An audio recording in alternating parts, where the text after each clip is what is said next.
I have done some tooling and finishing on these pieces, so now we can start the assembly. I'll start first by attaching the straps and the tabs to the main part. The first tab I'm going to attach is the front tab, and as you can see, I am stitching it with the 2-needle saddle stitching method. I have used about 24 inches of thread. Before I attach the next tab to the front, as you can see, I'm going to first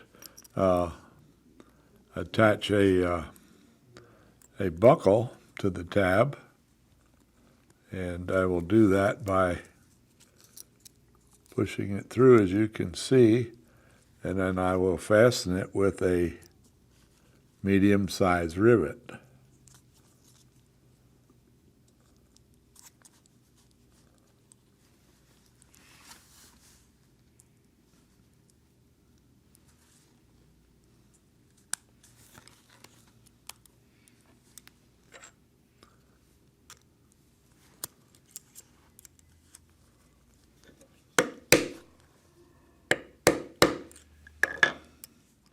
And as you can see, I am now stitching this tab in place using the 2-needle saddle stitching method. Next, we will prepare the straps that will be used to fasten the bag to the handlebars, and we will start by attaching the buckles to each one.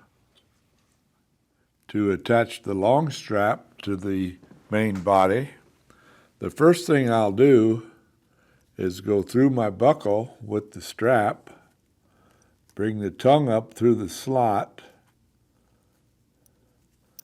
and then push the other end down through, and then we are ready to attach the buckle. Now, next we will put a rivet up through from the inside out, and then we will fasten the strap. Now you'll notice that the back side is showing. That is because when it's buckled, it will come over like this and show the finished side. So now we will attach this by putting the rivet cap in place, and then we'll set it with the rivet setter. So now we'll put one more rivet in here from the inside out. Put the strap in place. You'll notice a slight hump. This is because when we assemble this bag, it will come around. And as it comes around, then this strap will fall into place, as you can see. So now we'll assemble the other strap. Next, we will prepare for our stitching, and I'll start with a 4-prong stitching chisel, starting about 1/8 of an inch in from the top edge.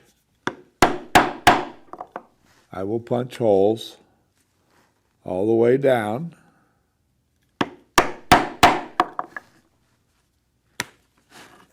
To the mark we put on there earlier. So we'll now punch these holes all the way down. And of course, we will do this to both edges.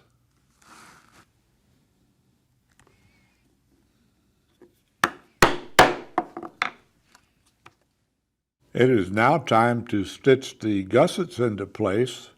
We'll start first by applying contact cement to the edges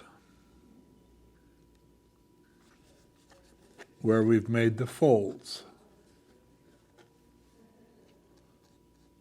I will make sure that I get complete coverage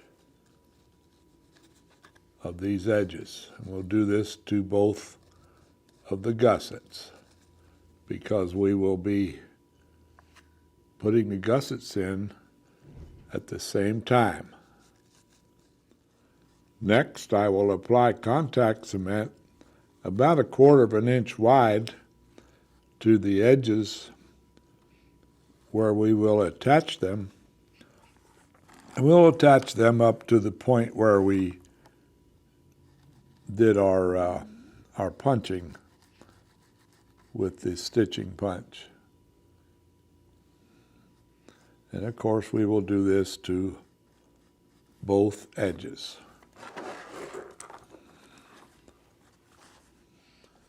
I have allowed the cement to dry until it's tacky, and now we can start to put the gussets in place. I will start by aligning the notch, as you can see, and begin to roll and stick it down. Now, I will also do the other one, and I can start that anytime because we will be doing these together.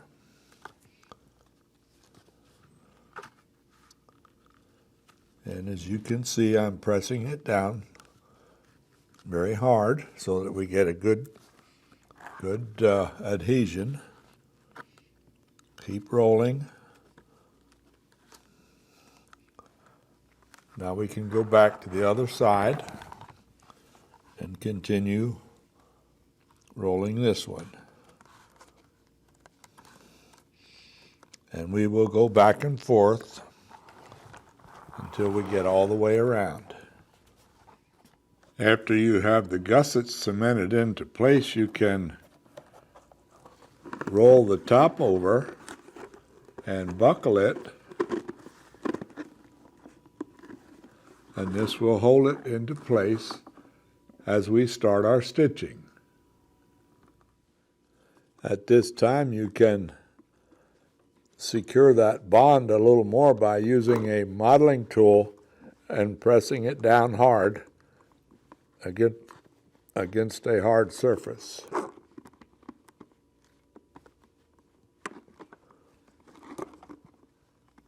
Next, I will take a sharp stitching awl and I will punch through the holes that we punched earlier and go through the gusset, as you can see.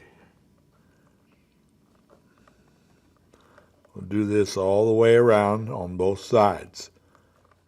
After the stitching is finished, it's a good idea to take an edge beveler and bevel the edges on both the inside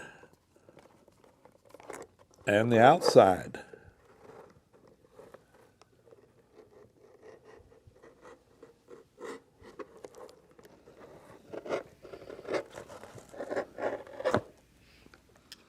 It's also a good idea to take a sanding stick and lightly sand the edges to remove any excess cement that might be hanging around,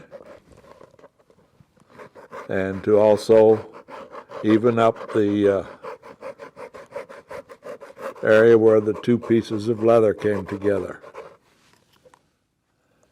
At this time, we can very carefully apply the edge finish of your choice all around the outer edges.